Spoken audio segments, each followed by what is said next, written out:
Welcome back to the Business Freedom Podcast. Today, I want to talk about leadership and self-deception. So I have failed. Well, I failed a lot in business. And so I've, almost 4,000 families served at this point, maybe even over 4,000 families served in 12 years. Built the business, super leveraged, got to 248 sides, did a single transaction that year, super profitable business model, went on to sell over 400 homes and then went down to 1 day a week that year. And I've done all that. And the one thing, well, probably more than one thing, but the thing that stands out in all of that, and when I look back, and any regrets that I could have relate to my ability to lead and manage my team members. And I don't say this with any bravado, and I'm not proud of the mistakes I've made in leading and managing folks. Nobody ever really taught me how to lead and manage, and it was a trial by fire or fire by trial or whatever that expression is, where I just did my best.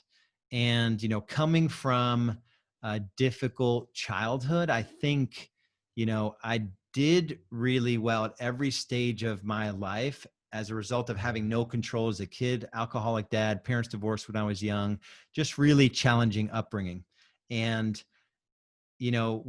I've heard it said where our business is where we get to air out all of the things that we were messed up with, or all of our insecurities, all of our deficiencies, all of our dysfunctions, right? They all come into our business, and nobody ever tells you how to deal with it or how to work through it or how to not bring that baggage in. For me, it was a control issue. Having those issues as a kid, I tended to just want to control what was in front of me. So if I had homework to do, I would do it. If I, had a test to study for, I would study for the test to the point where I knew I was going to do really well. I was always self-driven, and achievement was the route that I chose as a result of the dysfunction that I had early on. The challenge is in business, when you have that control type mentality, you tend to alienate those around you, or you tend to micromanage. You don't think you micromanage, but you do. And to the point where you undermine your team's ability to step up and take over parts of the business that you say you don't want to do. And it just leads down a really slippery slope in terms of your team never feels like they're doing enough for you. And that's what I've experienced quite a bit. It's been better in the last, 3 or 4 years, as I've really, I was willing to kind of look at those parts of who I am. The book I read, which really just here recently, which is putting some of it, the puzzle together even a little bit more for me, is called Leadership and Self-Deception. It's like the 3rd edition. I'd never heard of the book. I'm not going to go into the book. I think it's a good read. So I encourage that you read it if you struggle with some of what I'm talking about. If you don't, then I don't think you need to read it. If you're getting into building a team, you definitely need to sort of have this awareness about you, so you don't fall into some of the same traps. And, I think I'm pretty self-aware. When I was in my 20s, I did some pretty interesting therapies, some traditional, some like totally not traditional. I've done like yoga retreats. I've done like anger therapy. What was the one that I did? It was like not animal screaming, but it was something like a screaming therapy. I mean, I've done it all to try to shed some of this baggage that I brought in to my business from my upbringing. And I thought I had done a pretty good job at it, and I hadn't. And 3 years ago, I had a group that I belong to. It's called C12. They come into your business and they talk to your team members and your spouse. What's working, what's not working, where are Lars's blind spots, what could he do better, what's he doing really well, those sorts of questions. And so it was eye-opening. I didn't see it coming. I didn't think the feedback was going to be what it was going to be.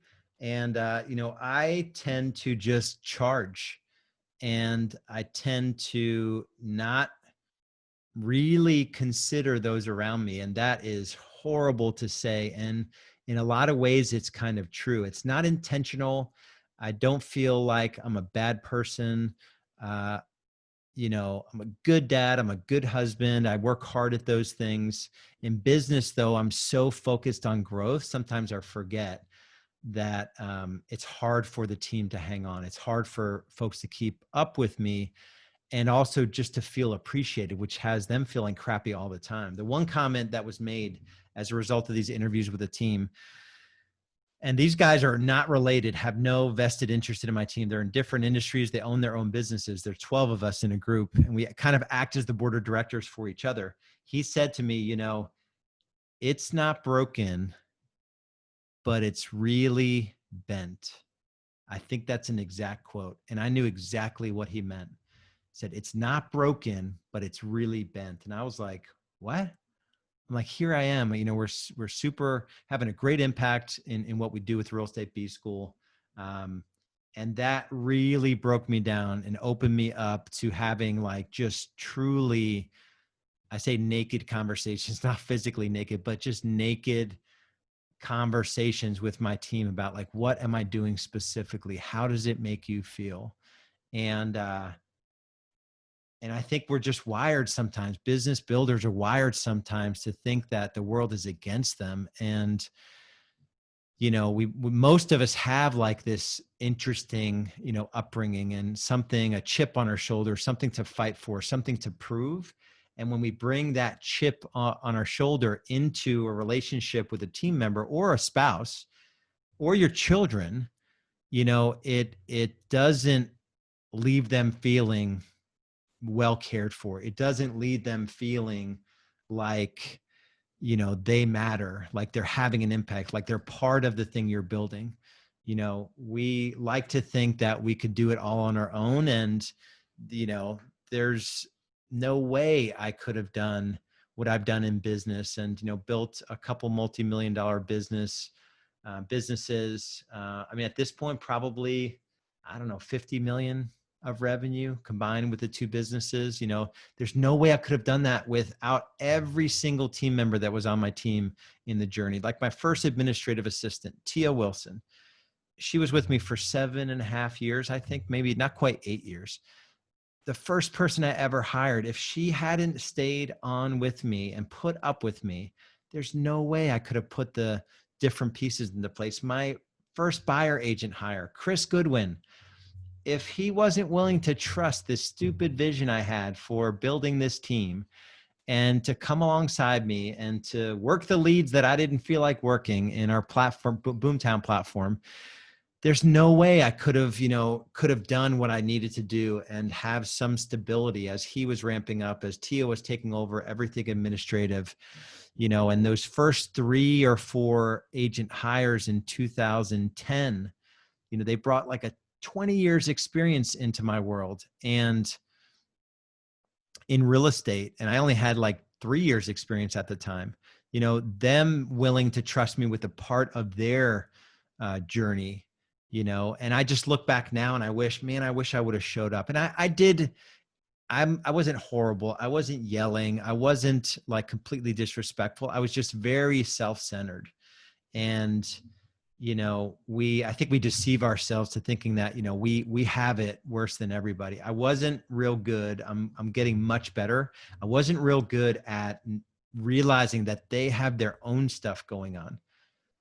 They have their own stuff going on. They have big challenges in their life. They have fears and they're anxious and they go through seasons, where they have, a challenging marriage issue or their kids are, and I didn't give a lot of grace in any of that. I wasn't very empathetic. And it's just been something that has really been coming up a lot for me lately. So I only tell you all of this because hopefully if you're even entering into leading and managing even one person, And by the way, the only way to have a life as a real estate agent is to get leverage in the source of at least one person, at least a couple buyer agents, at least a 4-person team. You could sell 100 to 150 homes with 4 people, and you as the team owner can work, 40 to 50 hours a week. So unless you're willing to enter into this, exposing yourself and being vulnerable in your leadership and your managing of people, it's going to be a tough road. There won't be much freedom.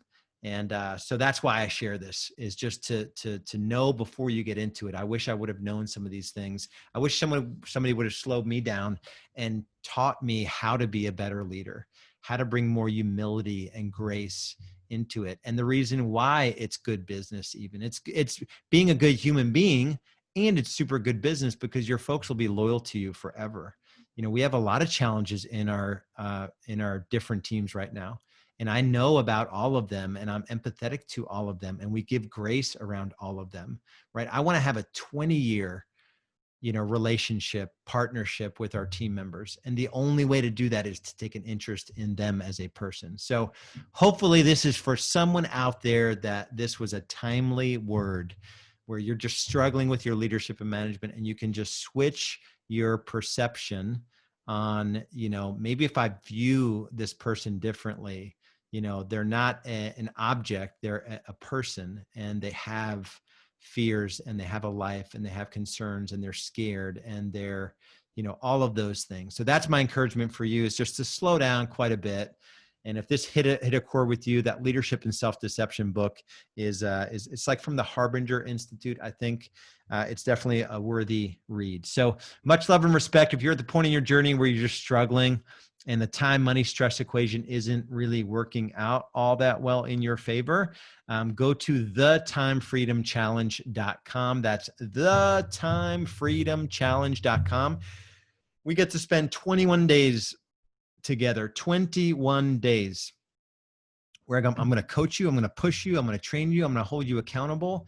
We'll do activities together. I'll give you some homework. It's not a big time commitment. At the end of it, I'm going to give you 20% of your working hours back, and we'll have live Q&A once a week. It's going to be an awesome 21 days. So go to thetimefreedomchallenge.com.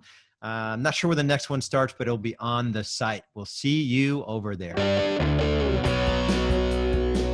Thanks for listening to the Business Freedom Podcast. If you're getting value from the podcast, would you please leave us a 5-star review and share it with others who might benefit from the content I'm sharing? And if you're ready to scale your real estate business sustainably and profitably, there are a couple options for you. If you're doing under $500,000 in annual GCI, our Business Foundations program is for you. Head over to getbusinessfoundations.com. That's getbusinessfoundations.com. and learn how you can make the shift from overwhelmed real estate agent to true business owner. If you're doing more than $500,000 in annual team GCI, there's our graduate program, designed for top producers and team leaders who want to grow their team and scale their business. If that's you, go to realestatebschool.com and apply for a free business growth strategy session. No matter where you are in your business growth journey, we have the tools, systems, strategies, training, and coaching to get you where you want to be. Remember, only you can create your future. So take action now.